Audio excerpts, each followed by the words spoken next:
Yo, what's going on, guys? Welcome back to a brand new video. I hope you guys are doing well. I apologize if I'm a little quiet. People are sleeping in my house. Like, I thought of this idea at 3 in the morning, and I'm like, I can't go to sleep. This is all at the top of my head. It's gonna piss me off if I don't film it tomorrow. I'm probably gonna be extremely tired tomorrow. I'm gonna be focused on taking my medicine because I just got my wisdom teeth taken out and all that, to make the numbing go away, and I have to take it like during breakfast, lunch, and dinner. Anyway, that's a whole other topic. If you end up enjoying this video, be free to give me a thumbs up and click that subscribe button for more content. I'm an NBA nerd. I just love talking about the modern day NBA, the NBA in the past. I love nostalgia and all that. So this is a very unique topic we're actually going to be talking about because, in my opinion, he is one of the most unique physical profiles in NBA draft combine history, which were actually recorded back in 2009, and he was actually drafted in 2009. And this was one of the main reasons he was drafted. So he was a guard coming out of France who's recorded at 6 foot, but had a near 6'10" wingspan. And on top of that, like that shouldn't be normal. Like 6 foot with a 6'10" wingspan,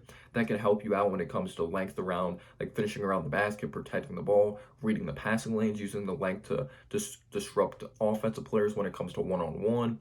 Like that's a big trait to have, to get shots over opposing guards as well. Like some people may think, oh, he's not gonna be able to shoot over me. He's 6 foot, but then he has these long arms that, like, with his elevation on his jumper, with his long wingspan, it could definitely help him get it off. So he had a 40-inch vertical as well, which is freaking ridiculous. So this dude coming out 6 foot, 40-inch vertical, 6'10" wingspan, and his name is actually Rodrigue Beaubois. Some people pronounce his name Beaubois. It's just heard, like, I've heard it all differently when it's come to commentary. He actually came out of France at 21 years of age.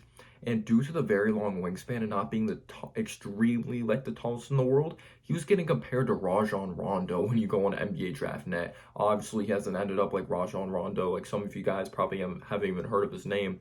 So he actually went on to be drafted in the 2009 NBA Draft due to his impressive physical profiles, his insane physical profile, how he impressed when it came to the NBA Draft Combine, and just like his overall game film when it came to France, his maturity. He just really loved the game of basketball. He was a great kid or a great dude coming out. So an NBA team was impressed with him. So he went on to be selected 25th overall by the Oklahoma City Thunder. He did not actually stay with them. He was traded on draft night for a guy of Byron Mullins. I don't know if you remember Byron Mullins, the big man, played for the Charlotte Bobcats, had a very weird looking jumper. But yes, he was traded for Byron Mullins in the 24th overall pick.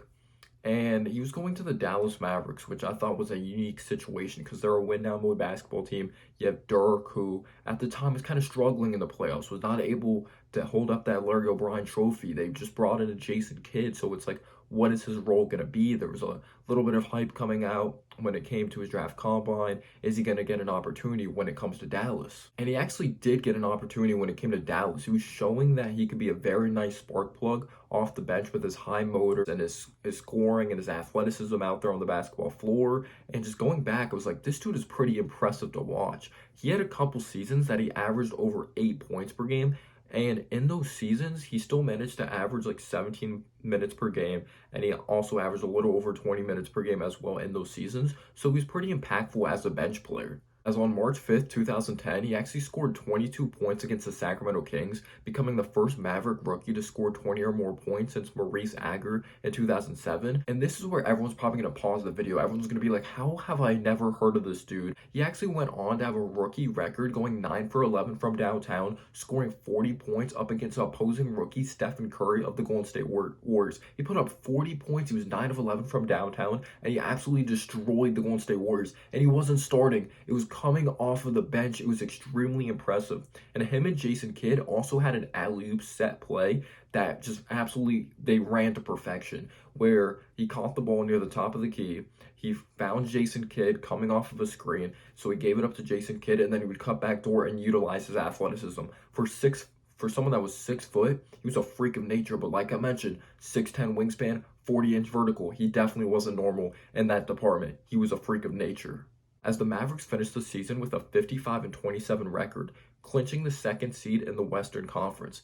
In the first round, Dallas faced their rival, the San Antonio Spurs. The Mavericks were down by 22 points in the first half of Game 6, needing a spark to the offense. Coach Rick Carlisle called upon him, and he went on to lead them back in the game, scoring 16 points. Getting easy lay-ins or dunks and putbacks. 7-point lead, and the basket counts and a foul, and Roddy Beaubois who has come off the bench to score 10, did not play in the first quarter, can bring Dallas to within 4. Well, I know we have a Flash down in South Beach in Dwayne Wade, but this is baby Flash right here. I mean, this kid with the basketball and smooth, understands how to take the contact, the concentration to get the finish.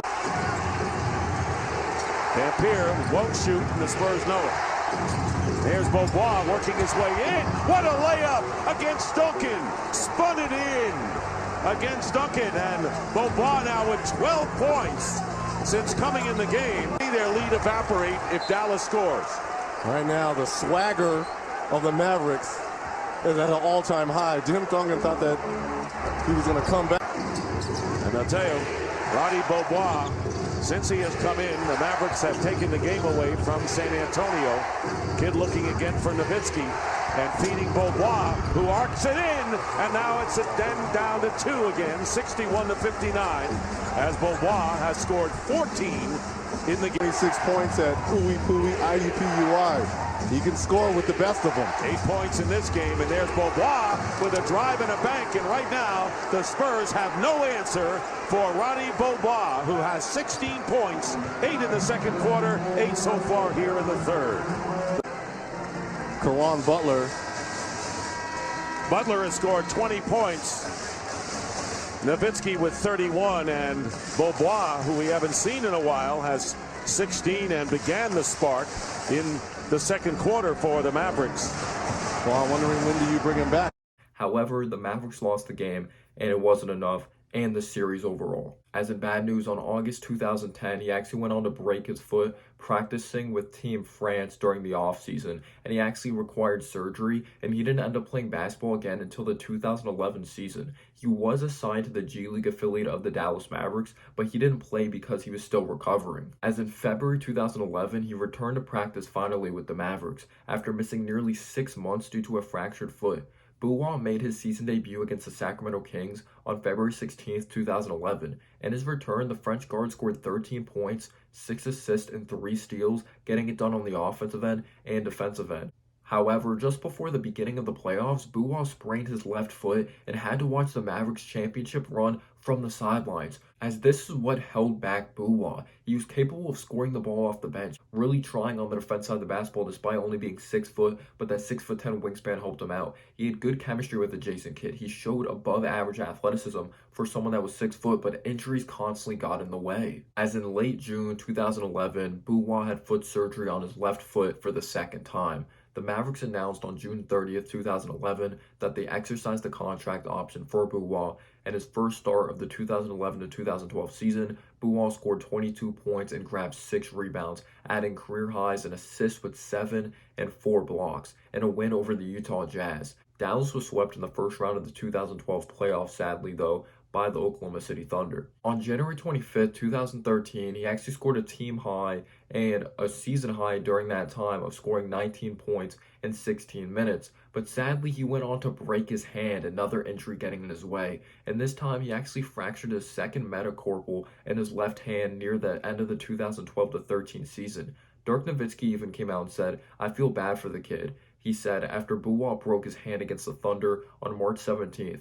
"It's just sad, just so many injuries. He's been here for 4 years and has missed a lot of action. It's tough. We feel bad for him, but he's a good kid," as he only managed to play 182 games in his short stint in the NBA. He did put up decent numbers though, averaging 7 points, 2 rebounds, and 2 assists, and that's pretty good for a win-now mode basketball team. But after 4 seasons in the NBA with the Dallas Mavericks, he never went on to get another opportunity. It just seemed like other 29 NBA franchises couldn't believe in him to stay healthy and really rely upon him despite showing very good flashes and very good games, and was able to have a very nice impact on a very good Dallas Mavericks squad. It's just a very sad story when it comes to the NBA perspective. Playing 45 games his rookie season, only playing 53 in his second season, 28 in his third season, and only 56 in his fourth. And yes, maybe the NBA thing didn't go on to work consistently due to injuries, but who gets to say that they were the 25th overall pick? They got to play with one of the best point guards of all time, with Jason Kidd, play with Dirk, hold up a Larry O'Brien trophy back in 2011.